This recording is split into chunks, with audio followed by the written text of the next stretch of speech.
The coronavirus is serious enough, but it's worth recalling that there's a much greater horror approaching. We are racing to the edge of disaster, far worse than anything that's happened in human history. There are two threats that we're facing. One is the growing threat of nuclear war, which has exacerbated by tearing what's left of the arms control regime. And the other, of course, is the growing threat of global warming. Both threats can be dealt with, but there isn't a lot of time. And the coronavirus is a horrible plague. The others, they won't be recovered. It's finished. If we don't deal with them, we're done. And so the childhood memories are coming back to haunt me, but a different dimension. Threat of nuclear war. We can get a sense of where the world really is by looking to this January.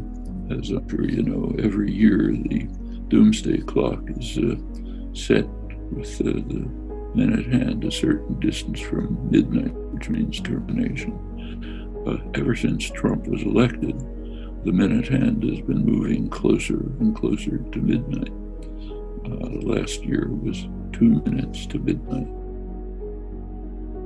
matching the highest it ever reached. This year, the analysts dispensed with minutes, started to move to seconds, 100 seconds to midnight. That's the closest it's ever been, citing three things: the threat of nuclear war, threat of global warming, and the deterioration of democracy. If we're leaving our fate to sociopathic buffoons, we're finished.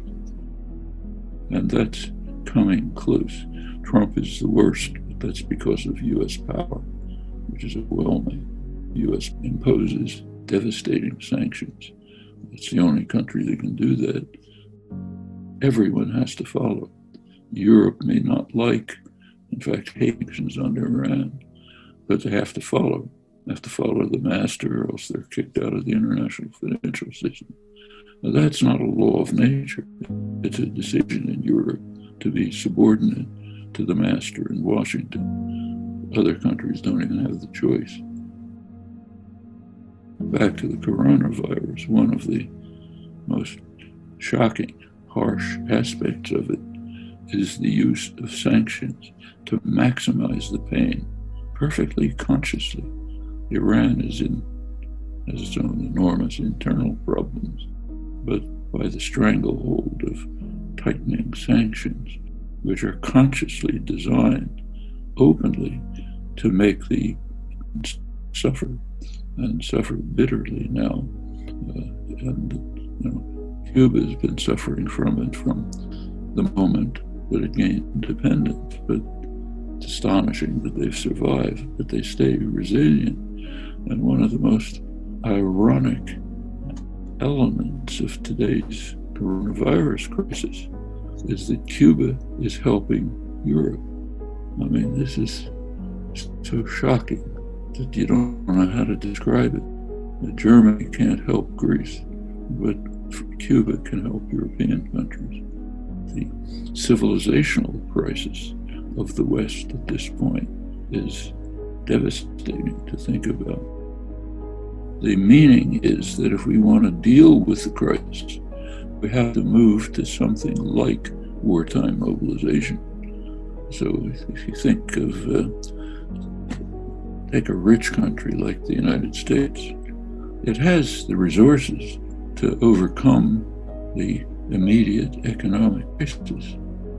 Mobilization for the Second World War led the country into far greater debt than is contemplated today, and was very successful. Mobilization practically quadrupled U.S. manufacturing, ended the Depression, left the country with enormous debt, but a capacity to grow. Now that's a lesson. We need Probably not on that scale. It's not like the Second World War, but we need the mentality to try to overcome the short-run crisis, which is severe. In a civilized world, the rich countries would be giving assistance to those who are in need instead of strangling them, which is what we're doing. Bear in mind that with current tendencies, if they persist, South Asia is going to be unlivable in a few decades. The temperature reached 50 degrees C in Rajasthan this summer, and it's increasing. The water's running out. It could get even worse. There's 2 nuclear powers there who are going to be fighting over reduced water supplies.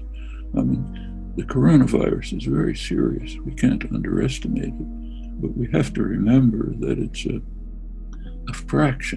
small fraction of major crises that are coming along. They may not disrupt life to the extent that the coronavirus does today, but they will disrupt life to the point of making the species unsurvivable, and not in the very distant future.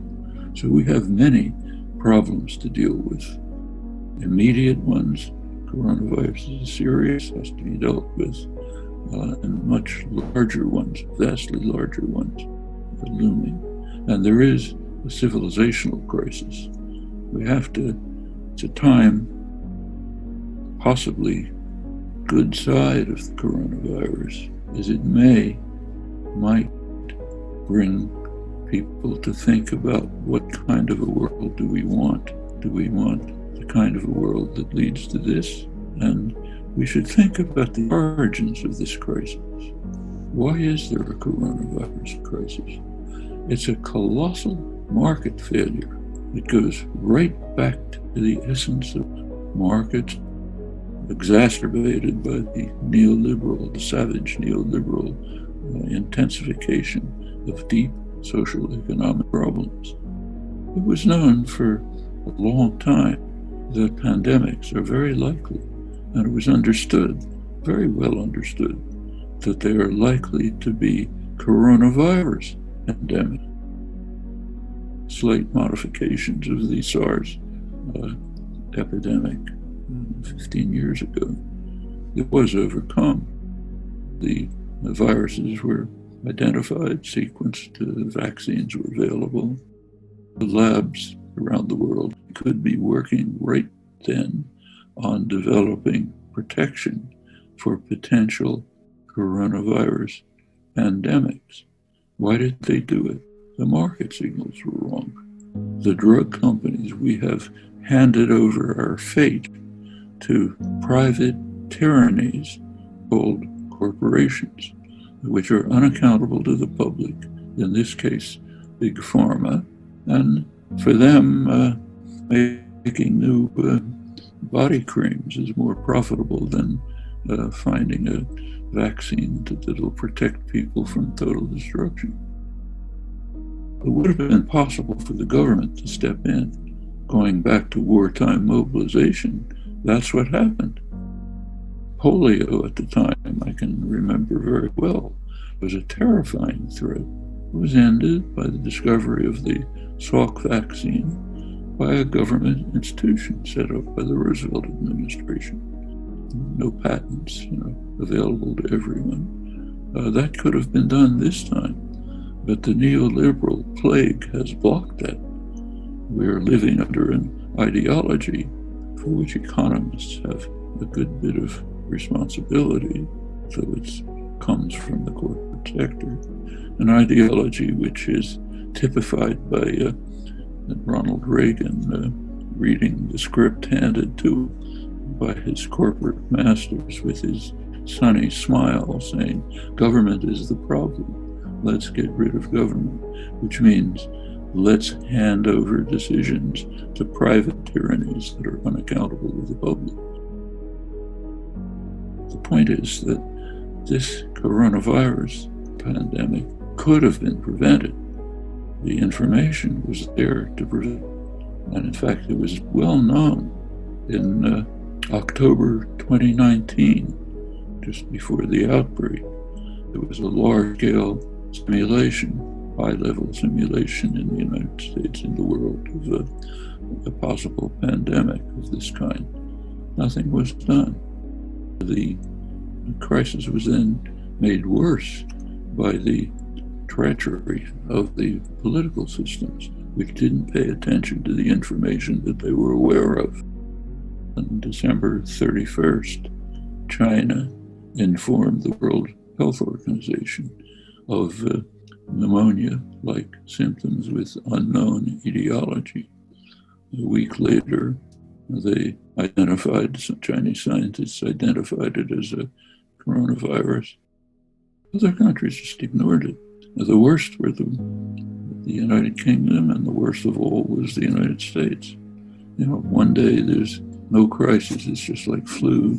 The next day it's a terrible crisis, and I knew it all along.